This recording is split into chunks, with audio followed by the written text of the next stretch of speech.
শুভ দুপুর বন্ধুরা, কেমন আছো তোমরা সবাই? আশা করি তোমরা খুব ভালো আছো। সুকুমারী ফ্যামিলি চ্যানেলে তোমাদেরকে জানাই অনেক অনেক স্বাগত। তোমাদের ভালোবাসা পেয়ে বন্ধুরা আমি অনেকটা ভালো আছি। তো তোমরা তো জানো বরের কাজটা চলে গেছে, তো তাও আজকে সকালবেলায় একটা পাইপলাইনের কাজ আছে, হেলপারির কাজ, তো সেখানে গেছে, ওরই বন্ধুর আর কি কাজ, সেখানে গেছে। তো সকাল থেকে অনেক দৌড়ঝাঁপ হয়েছে, রান্নাবান্না কিছুই হয়নি।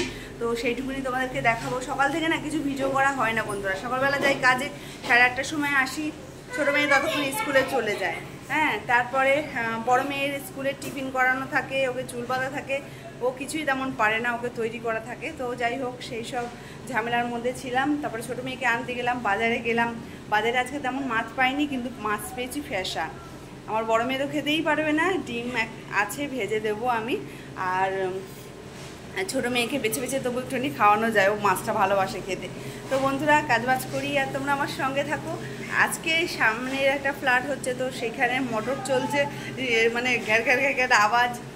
আর আরেকটা কথা বলে দিই, আমি যে নিচের তলায় আর কি সিঁড়ির তলায় রান্না করতাম, তো বাবা বললো ওখানে আর করিস না, ওখানটা একটুখানি জায়গা তো বন্ধুরা, আর ভীষণ গরম লাগছে সিঁড়ির তলাটায়, খুব কষ্ট হচ্ছে। তাই জন্য বাবা বললো ঠিক আছে তাহলে ওপরে চলে। তো রান্নাঘর তো নতুন করে করতে পারিনি, তো সেই ভাঙা রান্নাঘরেই চলে এসেছি, মানে ভাঙা না, মানে অর্ধেক হওয়া রান্নাঘরে চলে এসেছি বন্ধুরা। তোমরা পাশে থাকো আর আমার ভিডিও দেখতে থাকো। দেখো বন্ধুরা, নিচ থেকে এই ড্রামটা বয়ে বয়ে নিয়ে আসলাম। কি বলবো বলো, আর কিছু করার নেই, একতলা থেকে দুতলায় নিয়ে আসলাম ড্রামটা। তো বন্ধুরা, আজকে কাঠের চালে রান্না করবো জানো তো। তাহলে চালটা আগে একটুখানি ভিজিয়ে রেখে দিই। তো রেশনের চাল আনেনি, তো এই চাল 15 কিলোর মতন নিয়ে এসেছিলাম দোকান থেকে। আর রেশনের থেকে চাল আনলেও গোটা চালেও রান্না করি আমরা। 2 কোটো নিলাম, দিয়ে এবার ভিজাই। তো দেখো বন্ধুরা, মাটি লাগিয়ে রেখেছে বাবা, তো এর মধ্যে জল দিয়ে ভাত বসিয়ে দেবো। ফুটছে কাঠের জালে, আর আমি একটু তাড়াতাড়ি করার জন্য দেখো বটিটা করে রেখেছি। এটা এদিকে বসিয়ে দিলাম। এটা খারকোল, আমরা ডাঁটার পাতা একসাথেই বানাই। ফোনে একদমই চার্জ ছিল না, তাই জন্য তোমাদেরকে আর রান্নার ভিডিওটা দেখাতে পারলাম না। আমি খাচ্ছিলাম ভেন্ডি সেদ্ধ দিয়ে, প্রথমে ভাত, তারপরে খেলাম মাছের তেল দিয়ে, দারুণ লাগে খেতে। তো বন্ধুরা, খাওয়া দাওয়া তো করলাম 4:30টার সময়, তোমাদেরকে দেখালাম। আর বর এসেছিলো 6:30টার সময়, ওকেও খেতে দিলাম, মেয়েদেরকে পড়ালাম, এই করতে করতেই সময় চলে গেছে। এখন 9:45 মতন বাজে, তো চলে এসেছি রান্নাঘরে রান্না করতে। তো দেখো রান্নাঘর এখনও কমপ্লিট হয়নি।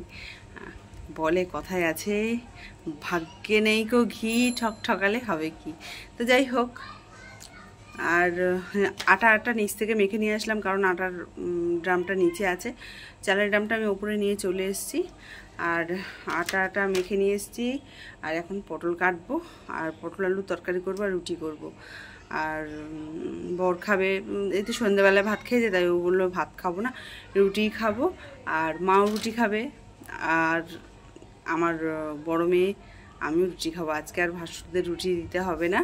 আর আজকে মা ছিল না বাড়িতে আগের দিনকে, আর আজকে মা আছে, তো মাও খাবে রুটি। আর বাবার শরীরটা একদমই খারাপ, বাবার শরীরটা একদমই ভালো না।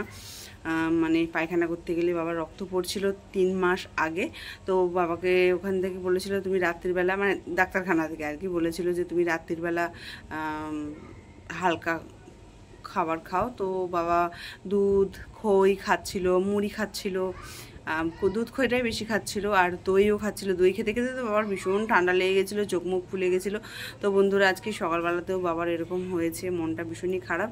তা বাবাকে বললাম, বাবার না খেলে মানুষ মরে না, খেলেই মানুষ মরে। আর বাবার বয়স হয়েছে, তো রাত্রিরে খেয়ে দিয়েই তো ঘুমিয়ে পড়ে না, ভাত খায়। আগে তো বাবা রুটি ছাড়া চলতো না, এখন বাবাকে ভাতই খেতে হয়। তো যাই হোক বন্ধুরা, বাবাকে বললাম বাবা দুধ আর খই নিয়ে আসো, তাহলে দুধও ছিল না, আর খই তো থাকেই না। তো বাবা দেখো একটা বিড়াল, যা। তো বাবা আনবে, বাবা একটু গেছে দোকানের দিকে, বাবা আনুক, বাবা দুধ খই খাবে। আর একটুখানি ভাত আছে, আলু সেদ্ধ আছে, ছোটোটাকে খাইয়ে দেবো। আর পটল আলু তরকারি রুটি আমাদের জন্য করি। বন্ধুরা সঙ্গে থাকো।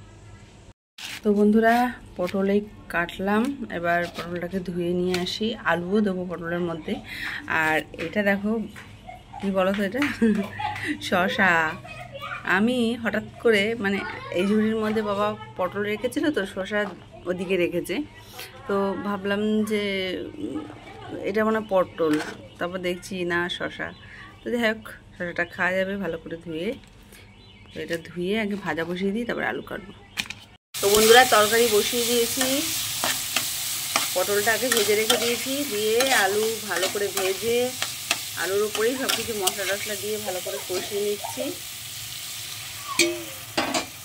এবার তো ঝোলও করবো না, একদম ঝোল কমও করবো না। এবার পটলটা দিয়ে আর একটু কষাই, তারপরে গরম জল দিয়ে দেবো।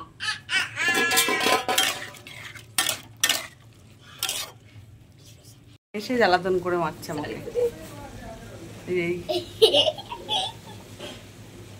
কতবার করে বলছি নিচে যা নিচে যা, কিছুতেই যাচ্ছে না, মারধর খাবে আবার যাবে। তো বন্ধুরা আমার ভিডিওটা আমি এখানেই শেষ করলাম। ভালো লাগলে লাইক কমেন্ট শেয়ার করে দিন।